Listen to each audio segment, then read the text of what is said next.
Halo, selamat siang. Siang ini kita akan membahas satu topik yang menurut saya sangat menarik. Apa itu?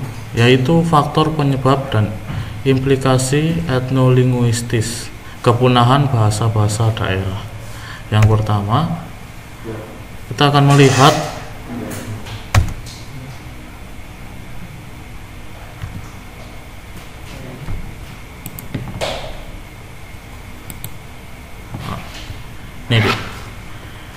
dalam Ethnologue League of the World pada tahun 2005, Indonesia merupakan negara yang memiliki bahasa daerah terbanyak kedua di dunia setelah Papua New Guinea.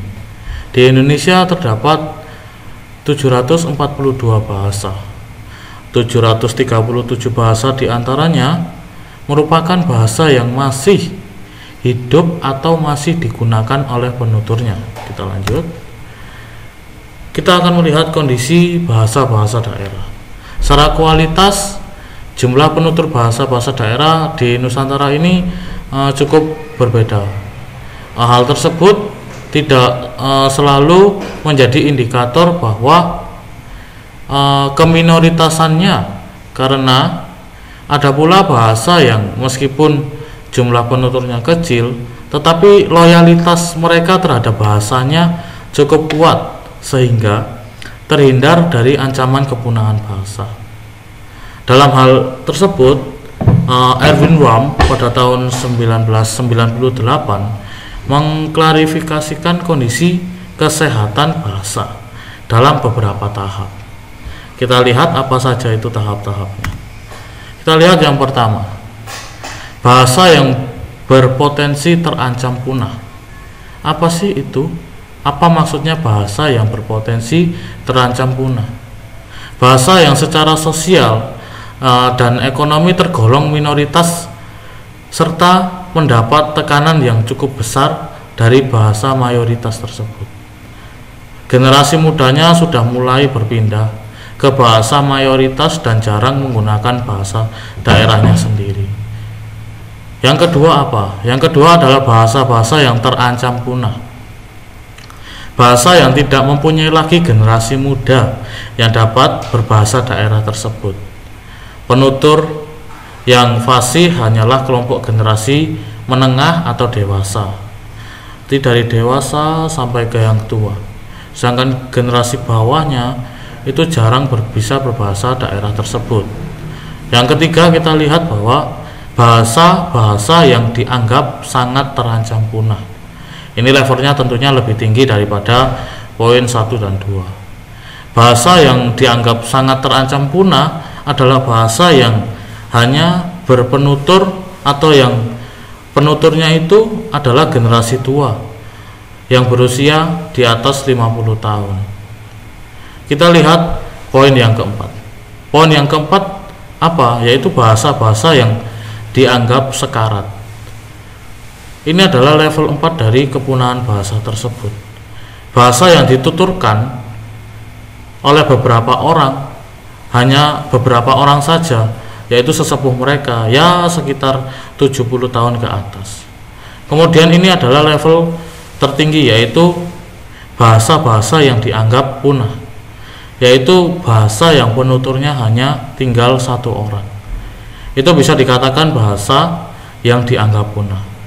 Oke, kita ke slide selanjutnya.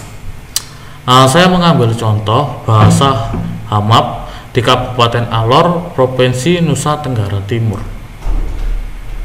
yang penuturnya diperkirakan tinggal sekitar 1.000 orang. Karena dalam percakapan sehari-hari, generasi mudanya lebih cenderung menggunakan bahasa Melayu Alor daripada menggunakan bahasa etnik mereka, yaitu bahasa Hamap.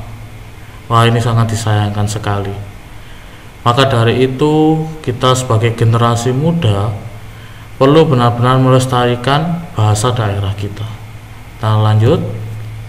Kemudian, apa saja sih faktornya? Di slide ini kita akan tahu faktor-faktor penyebab kepunahan. Yang pertama ya apa? Yang pertama itu yaitu pengaruh bahasa mayoritas di mana bahasa daerah tersebut digunakan. Yang kedua, kondisi masyarakat penuturnya yang bilingual atau bahkan multigual. Artinya, kondisi di mana seorang penutur mampu menggunakan dua bahasa atau bahkan multibahasa. Kita lihat yang poin yang ketiga, faktor globalisasi, mulai dari ekonomi, sosial, politik, dan budaya.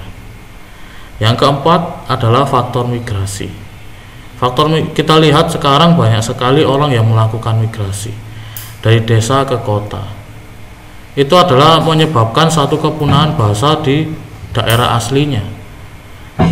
Ini adalah sangat disayangkan sekali. Yang kelima adalah perkawinan antaretnik. Ini misalnya seorang yang berbahasa Sunda atau suku Sunda menikah dengan orang Batak. Secara otomatis jika perempuannya adalah orang Sunda, perempuan ini akan mengikuti bahasa dari Batak kalau dia dibawa ke Batak. Ini adalah salah satu penyebab kepunahan bahasa tersebut. Kita next selanjutnya. Yang keenam apa? Bencana alam dan musibah. Ini tentunya sungguh tidak dapat dihindari lagi. Ini adalah faktor alam yang kita nggak bisa berkutik apa-apa. Kita nggak bisa menghindari hal ini. Kita lihat yang ketujuh, kurangnya penghargaan bahasa etnik sendiri, kurangnya rasa bangga terhadap bahasa daerah itu sendiri. Yang kedelapan, kurangnya intensitas komunikasi berbahasa daerah dalam berbagai ranah, khususnya dalam ranah rumah tangga.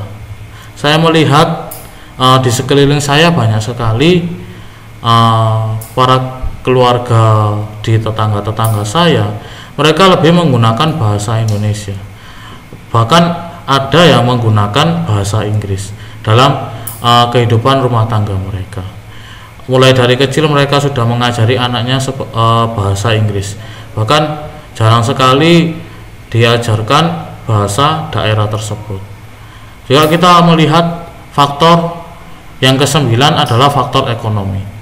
Banyak penutur bahasa daerah yang lebih sering menggunakan bahasa lain, contohnya adalah bahasa Inggris dengan maksud tertentu.